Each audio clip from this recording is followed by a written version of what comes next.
Good morning, this is John Lonsdale. I'm looking forward to welcoming you to Edgewood Gardens in 10 days or so. This is a beautiful cloudy day in the middle of September. I just wanted to take a few minutes to give you a quick tour around the garden and give you a little bit of background to Edgewood Gardens. Probably the most important thing in the garden is right in front of you right now, and that's the gate across the driveway to keep the deer out. Obviously we have huge deer pressure, as I'm sure most of you do. We've been here 25 years. We came from the UK in 1995, and we're lucky that we've been in the same house that we actually moved into in 1995, so we're into our 29th year now, and we got really lucky. The gardens worked out perfectly, and we love it here. We're on about 1.6 acres in southeastern Pennsylvania. We're down in the bottom corner of the garden right now. Up on the top of the hill, which you can just about see up there, we have another acre. Not much going on at the moment. My favourite genera are trillium and cyclamen, snowdrops. Up on the top of the hill there's thousands of trilliums, and I'll show you the snowdrops and the cyclamen as we walk up the driveway. Back in the UK, I guess I was a member of the Alpine Gardens Society, did a lot of showing of plants at national shows, and basically spent 365 days a year looking after very challenging high alpine plants in pots. And when we came over here, I decided to make the transition and still try and grow some of the difficult and challenging plants in a completely different and alien environment, but rather than put them in greenhouses and pots, I wanted to get them out in the garden. So a major thrust of what I've been doing here has been pushing the limits of a lot of these plants, especially the bulbs. Cyclamen and snowdrops and a lot of the Central Asian and Mediterranean bulbs are really very poorly represented in northeastern gardens, so I wanted to try to get them out in the garden, showcase them. That involved growing a lot of these things from seed. 600 or 700 pots of seed a year, probably down to about 200 now, but it allowed me to kill tens of thousands of plants over the years while I've worked out what grows here and what doesn't. But it's been extremely rewarding, and we continue to do the same thing now. So we'll just have a little walk around the garden. So we're at zone 6B. This slope across the whole of the garden is about 75 feet long and 400 feet across, and that faces south. Gives me a great opportunity to push the limits of a lot of things. Can be a bit challenging because it brings other things on a little bit early, but I really wouldn't be without it, and it showcases a lot of the plants that I want to grow. A lot of deciduous trees. I've planted a lot of magnolias, redbuds, cornus, a whole bunch of witch hazels, lots of hellebores in the garden. You'll see not a whole lot of flowers at the moment, but we are into mid-September. But this is, as a sweaty Englishman coming to the United States, summer is my least favourite time by far. So I look forward to the promise and the potential that is there every late August, early September, when things start kicking off, things start germinating. It's just a fabulous time. I think I prefer fall more than any other season. Just walking up the side of the house here, you can see the view back down the driveway. The slope up here has about 25,000 cyclamen hederifolium on it, and you can just see hints of one or two starting to get going.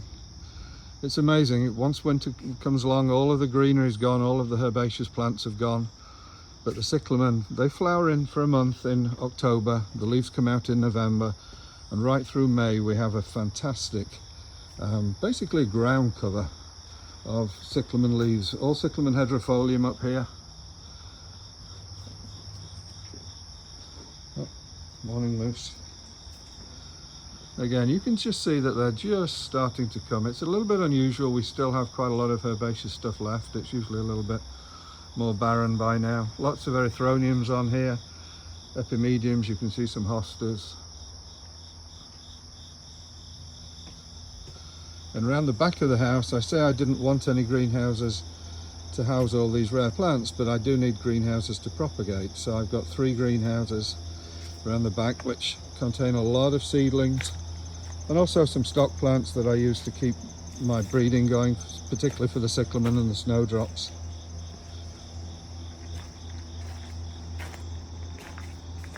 Lots of raised beds around the house. Hopefully the shading will be off in a week or 2 at most. And you can see just a glimpse in here. Some of the cyclamen are starting to get going. These are all pots that will be full of snowdrop flowers by the end of October, all the way through November and December. Cyclamen Dracum just starting to do their thing. And likewise Cyclamen Hydrofolium. These are all plants that I've selected over the last 25 years and propagate from seed. And then a lot of different Cyclamen Coum. Just to give you an idea, the greenhouses will be open when you come round, so you're more than welcome to look in. Lots of Cypripediums in here, yellow lady slippers, particularly Cypripedium kentuckiensis.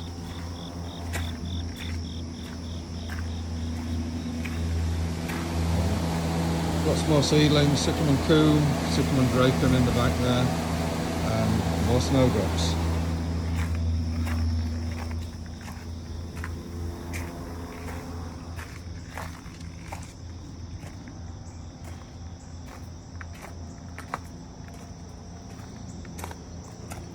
And Cyclamen Hydrofolium seedlings in this greenhouse. Cold frames are full of similar plants as well. You can see that they're all just getting going. Lots of flowers, no leaves. Because we're hot here in the summer, they always flower as they do in habitat before they make their leaves. Then around the back of the house here, you can see that I've got a sand bed full of yuccas. About 5 years ago, I borrowed half of the sand bed and repurposed it into 2 bog gardens, because there are a lot of plants, particularly woodland plants, some trilliums, aracemas, some orchids, and obviously the sarracenias that I couldn't grow in the garden. I figured if I made a couple of bog gardens, that would do the job, and it certainly has. So it's kind of an interesting juxtaposition with the Yucca rostrata and the various sarracenias. The slope down here, looking along back down the driveways, full of galanthus, full of snowdrops all the way along. Lots of species hellebores.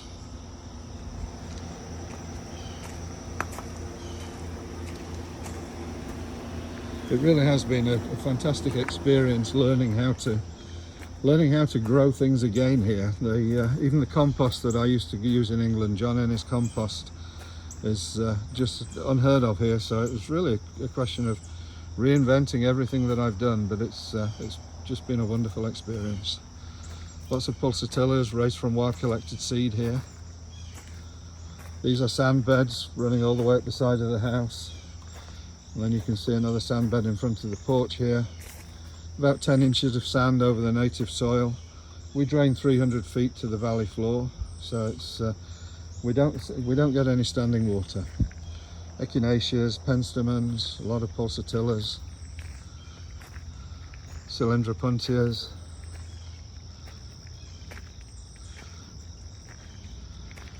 Then along the pathway to the front door, they're just starting. You can see there's going to be a lot of Sternbergias, full flowering crocus, colchicums in there. There's the star of the show again.